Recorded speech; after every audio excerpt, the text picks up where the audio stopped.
ரஞ்சினியோட விடுதலையும் சுதந்திரமான வாழ்க்கையும் இந்த சந்திரமதி கையில தான் இருக்கு. படைத்தல், காத்தல், அழித்தல், இந்த 3 விஷயங்களையும் 3 தெய்வங்கள் செஞ்சிட்டு இருக்காங்க.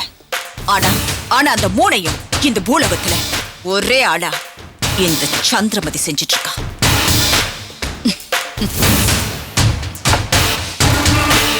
எனக்கு தேவையானவங்களை எதையாவது கொடுத்து எனக்கான ஆளா உருவாக்கிட்டு இருக்கேன். அது படைத்தல்.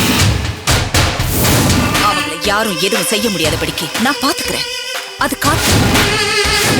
என்கிட்ட இருந்து உருவாகி என்னால காப்பாற்றப்பட்டவங்க எனக்கு எதிரியா மாற நினைக்கும் போது நான் அவங்களை கொண்டு அது அழித்தல். சபாஷ், பிரமாதம். இந்த ஒரு விஷயத்துக்காகவே உனக்கு கோவிலே கட்டலாக்கா.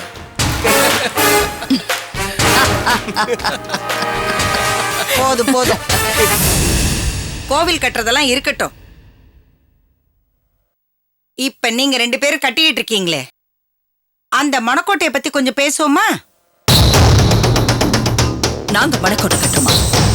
என்னமா சொல்றீங்க? ரஞ்சினி எப்படியாவது உங்க பக்கம் கூட்டிட்டு வரணும்னு நீங்க 2 பேரும் மணக்கோட்டை கட்டிட்டு இருக்கீங்களே, அத சொன்னேன். அம்மா, இந்த சந்திரமதி ஒரு கணக்கு போட்டா அது தப்பா இருக்காது. வழிமுறை தவறா இருக்கும்போது சந்திரமதி போடுற கணக்கு மட்டும் இல்ல, அந்த கடவுள் போடுற கணக்கா இருந்தாலும் தப்பாதான் இருக்கும். அம்மா ப்ளீஸ், என் கணக்குல என்ன தப்பு சொல்லுங்க. ரஞ்சினியோட தங்கச்சியை கடத்தி வச்சிருந்தீங்களே, அது தப்பு.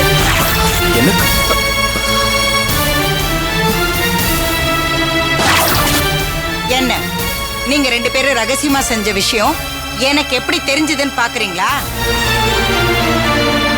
சந்திரமதி, நீ 1 வயசுல இருந்து முதலடி எடுத்து வச்சதுல இருந்து உன்னை நான் பாத்துக்கிட்டு இருக்கிறவ.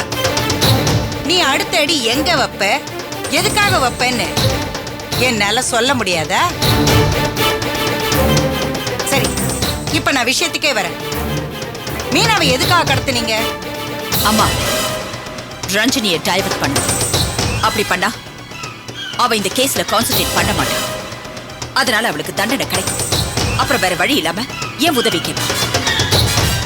அப்போ நீ உதவி செஞ்சு அவளை ஓ வழிக்கு கொண்டு வரலாம் நீ நினைச்ச. ஆமா, அவ தங்கச்சிய நீயே அவகிட்ட ஒப்படைக்கிறது மூலமா அவ அப்படியே உன் காலடியிலே விழுந்து கிடப்பா நீ நினைச்ச. ஆமா, நடக்கலையே. நன்றின்னு ஒரே ஒரு வார்த்தையை சொல்லிட்டு நீ அவளை தேடி ஜெயிலுக்கு போனப்போ மறுபடியும் உன் பேச்ச மறுத்து அனுப்பிச்சிட்டால. என்ன 2 பேரும் அமைதி ஆயிட்டீங்க? அம்மா, அவ மறுத்து பேசினா என்னம்மா? அவளுக்கு தண்டனை கிடைக்கிறது உறுதி. அவளை காப்பாத்த என்ன தவிர வேற யாராலையும் முடியாது. இதான் ஒரு விஷயம் நடக்கிறதுக்கு முன்னாடி அத பத்தி நீ உறுதியா பேசுற பாரு, அதத்தான் மணக்கோட்டை கட்டுறேன்னு சொல்றேன். வாழ்க்கையில எந்த நிமிஷமும் எது வேணும்னாலும் நடக்கலாம். ரஞ்சினிக்கு உதவ யார் வேணாலும் வரலாம். இல்ல ரஞ்சினியே தன்னோட புத்திசாலித்தனத்தினால கேஸ உடைச்சு விடுதலையாய் வெளியே வரலாம். சந்திரமதி, ஒரு விஷயத்தை நீ நல்லா யோசிச்சுக்கோ. தன்னோட புத்திசாலித்தனத்தினால தனக்கு நம்பிக்கை இல்லாம இருந்தா இந்நேரம் அவ உன்னோட உதவியை ஏத்துக்கிட்டு இருப்பா. சரிம்மா, மீனாவை கடத்துறது தப்புன்னு சொல்றல. சரி, வேற என்னதான் பண்ணிருக்கலாம் நீயே சொல்லு.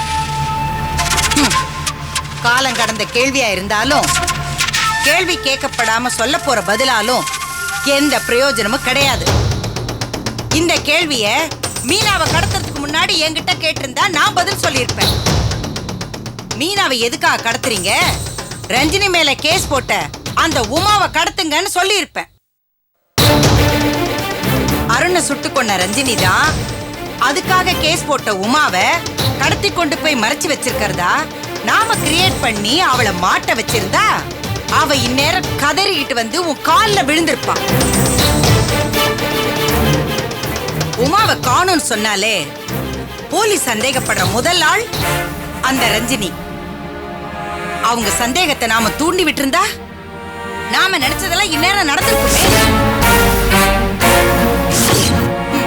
இதையெல்லாம் விட்டுட்டு முட்டாள்தனமா எதையெல்லாமோ பண்ணிக்கிட்டு இருக்கீங்க. சந்திரமதி, அம்மாவுக்கு எதுவும் தெரியாது நீ நினைச்சுக்கிட்டு இருக்க. ஆனா உன் அம்மாவுக்கு தெரியாதது எதுவும் இல்ல. அதுதான் நிஜம். ஏன்னா இந்த சாம்ராஜ்யத்தை உருவாக்குனது வேணா சந்திரமதியா இருக்கலாம். ஆனா இந்த சந்திரமதியை உருவாக்குனது இந்த ராஜலட்சுமி. அத முதல்ல புரிஞ்சுக்கோ.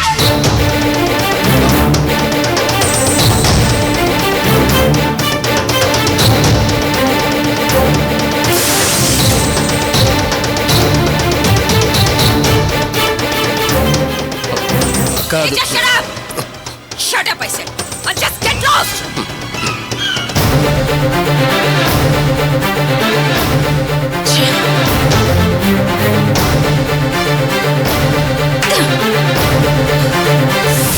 மிஸ்டர் சத்யமூர்த்தி, அருண் போதை மருந்து கடத்தல்காரர் என்பதற்கு வேறு வலுவான ஆதாரம் இருக்கா? No your honour. உள்ள போக கூடாது. நில்லுங்க. மேடம் பென்ட்ரைவ் கிடைச்சிருச்சா? என்னாச்சு? பென்ட்ரைவ் என்கிட்ட தானே இருக்கு.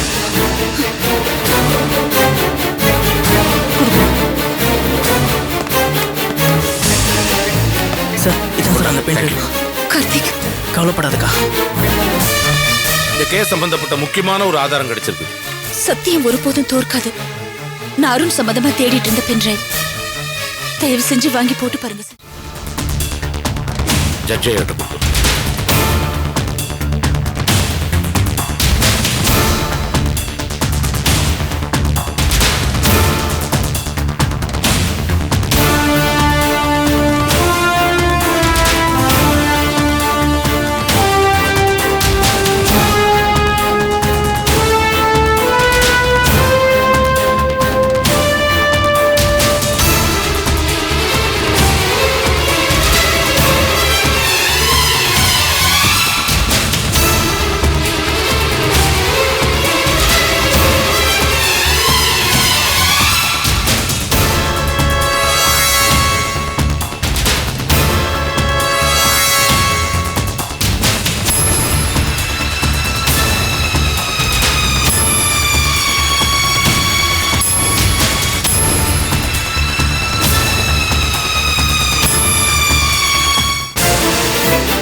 இப்போது நீங்கள் பார்த்த ஆதாரங்கள் மூலமாக அருண் ஒரு கடத்தல்காரன், போதை மருந்து கடத்தல்காரன் என்று புரிந்திருக்கும்.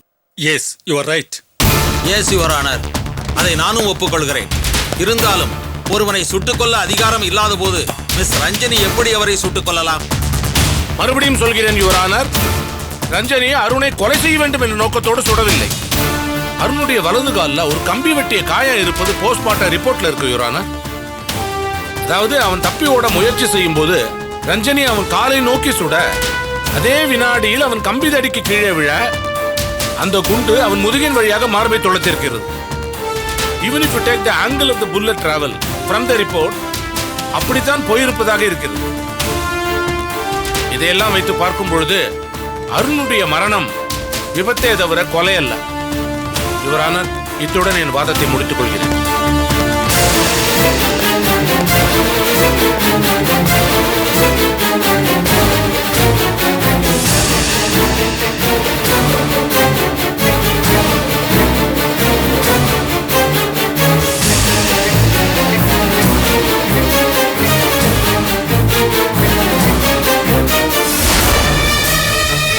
ஆதாரங்களையும் சாட்சியங்களையும் வைத்து பார்க்கும்போது கொல்லப்பட்ட அருண் ஒரு போதை மருந்து கடத்தல்காரர் என்பது தெள்ள தெளிவாக தெரிகிறது.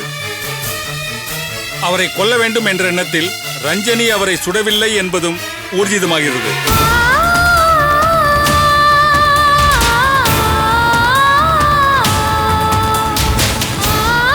அதனால் மிஸ் ரஞ்சனியை இந்த வழக்கில் இருந்து விடுதலை செய்வதோடு அவர் கடமை உணர்வை பாராட்டி அவருக்கு பதவி உயர்வு அளிக்குமாறு இந்த நீதிமன்றம் சிபார்சு செய்கிறது.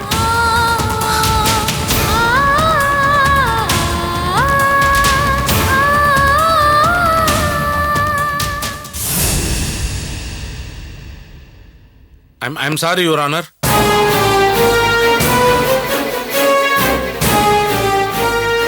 இந்த கோர்ட்டினுடைய தீர்ப்பு ரஞ்சனி வழக்கில் எனக்கு மகிழ்ச்சியையே அளிக்கிறது. இருந்தாலும் ஒரு சிறிய திருத்தத்தை நான் வேண்டுகிறேன். என்ன சொல்றீங்க மிஸ்டர் சத்தியமூர்த்தி? ரஞ்சனி அருண் காலில் சுடும் பொழுது தவறி அவன் கீழே விழுந்து அந்த குண்டை தன் முதுகில் வாங்கிக் கொண்டான். இது மகிழ்ச்சியை அளிக்கிறது. ஆனால் ரஞ்சனிக்கு சுடக்கூடிய அதிகாரம் யார் கொடுத்தார்கள்?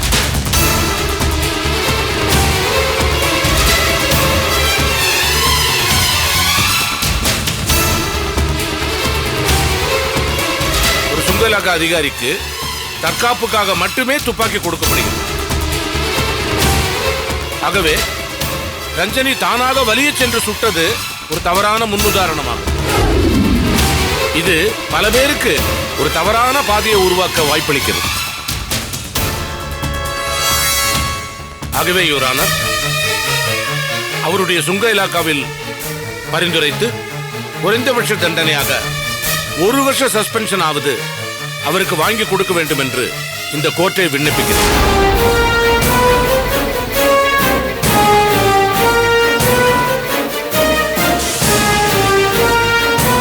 மிஸ்டர் சத்தியமூர்த்தி, உங்கள் ஆலோசனையை இந்த நீதிமன்றம் ஏற்கிறது. மிஸ் ரஞ்சனியை 1 வருடத்திற்கு சஸ்பெண்ட் செய்ய இந்த நீதிமன்றம் அவருடைய துறைக்கு சிபார்சு செய்கிறது.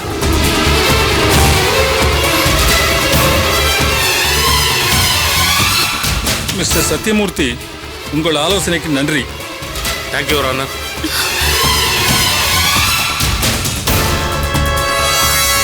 Now the court is adjourned.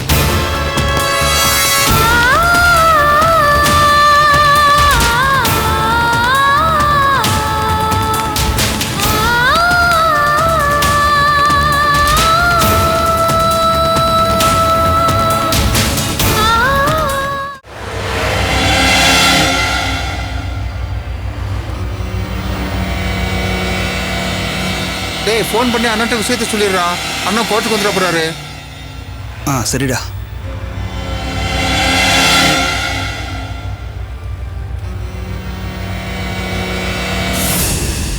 டேய் சொல்றா. அண்ணே, தப்பு நடந்துருச்சுண்ணே. என்ன என்ன என்ன தப்புடா? பென் டிரைவை அந்த பையன் எடுத்துட்டு கோர்ட்டுக்குள்ள ஓடி போயிட்டானே. முட்டாள் முட்டாள் முட்டாள். எப்படிடா நடந்தது? அண்ணே, அவன் நம்ம கார் டிக்கில தானே ஒளிஞ்சிருந்துருக்கான்.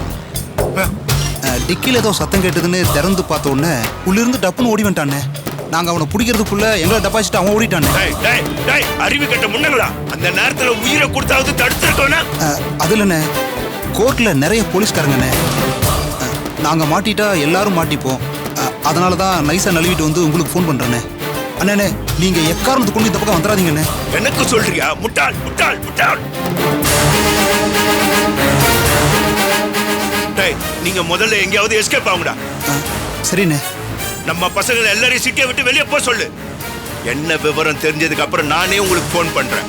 நானா உங்களை கான்டாக்ட் பண்ற வரையும் எனக்கு போன்ல நீங்க ட்ரை பண்ணக்கூடாது, புரிஞ்சுதா? சரி அண்ணே, எதுக்கும் வாசுகிட்ட இந்த விஷயத்த சொல்லிடுங்கண்ணே. டேய், எனக்கே சொல்றீங்களாடா? முட்டாள் முட்டாள். பையனை நீங்க கோட்டை விட்டு எனக்கு புத்தி சொல்றீங்களா? வேடா போன. டேய், அண்ணா நம்மளை சிட்டி விட்டு எஸ்கேப் ஆக சொல்லிட்டாரு. சரி, சீக்கிரம் போடா.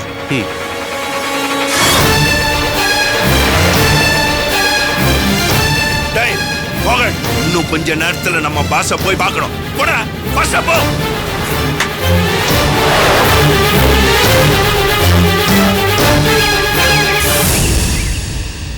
அண்ணே, நம்ம தியாக அரெஸ்ட் பண்ணிட்டாங்கண்ணே. எப்படிடா? எல்லாம் அந்த பென் டிரைவால தானே. சரி, நான் பாத்துக்கிறேன். பை.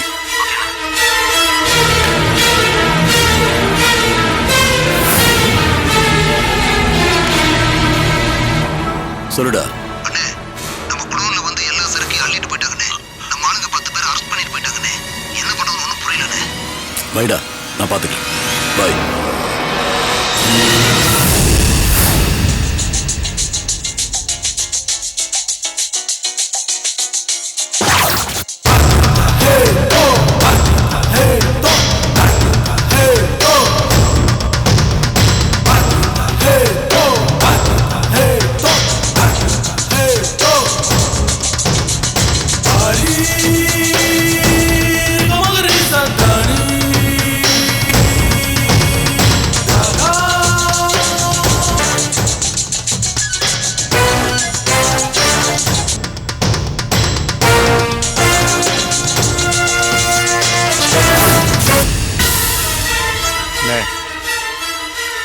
அண்ணே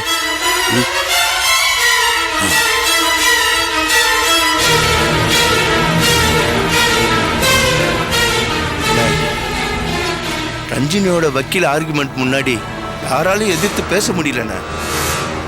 இப்போ நம்ம ஆளுங்களை ஒவ்வொருத்தரும் அரெஸ்ட் பண்ண ஆரம்பிச்சிட்டாங்க. இந்த ரஞ்சினி ரிலீஸ் ஆயிட்டானே. நம்ம ஆளுங்க எல்லாருமே மாட்டிட்டாங்களா? ஆமாண்ணே, நம்மளை மட்டும் தானே விட்டு வச்சிருக்காங்க. மிச்ச விஷயம் எல்லாத்தையும் பப்ளிக் ப்ராசிக்யூட்டர் உடைச்சிட்டாருண்ணே. ஆனா இந்த பென்ட்ரைவ்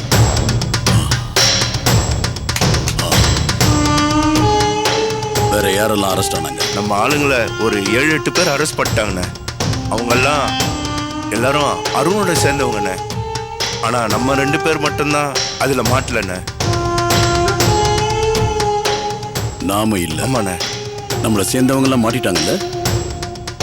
எவனாவது ஒருத்தன் வாயை திறந்தாலே போதும், என் வாழ்க்கைய தலைகீழ ஆயிடும்டா. எங்க இருந்து வாழ்க்கைய ஆரம்பிச்சனோ மறுபடியும் அங்கேயே போயிடுவோம்டா. அப்படிலாம் யாரும் சொல்ல மாட்டாங்கண்ணே. எல்லாரும் நம்பிக்கையான ஆளுங்க தானே. ஏன் அந்த அருண் கூட நம்பிக்கையான ஆளு தானே? அவனால தானே இவ்வளவு நடந்திருக்கு. நான் இந்த நிலைமைக்கு வரத்துக்கு நிறைய விலை கொடுத்திருக்கேன்டா, நிறைய தியாகம் பண்ணிருக்கேன். மறுபடியும் அதை இழக்க மாட்டேன். எனக்கு என்ன பத்தி பயம் இல்லை, ஆனா அரெஸ்ட் ஆனவங்களுக்கு பயம் இருக்குல்ல. உயிர் பயத்தை விட வேற எந்த பயமும் பெருசு இல்ல. அந்த பயத்தை போலீஸ் கொண்டு வந்துருவாங்க.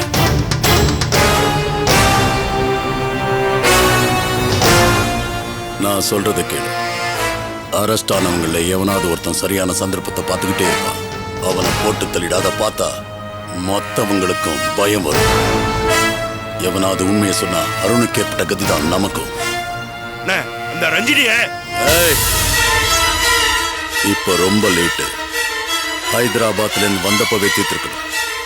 இப்ப அவ ரொம்ப வளர்ந்துட்டா. அவ விஷயத்த நான் பாத்துக்கிறேன். நீ போ. சரிங்கண்ணே.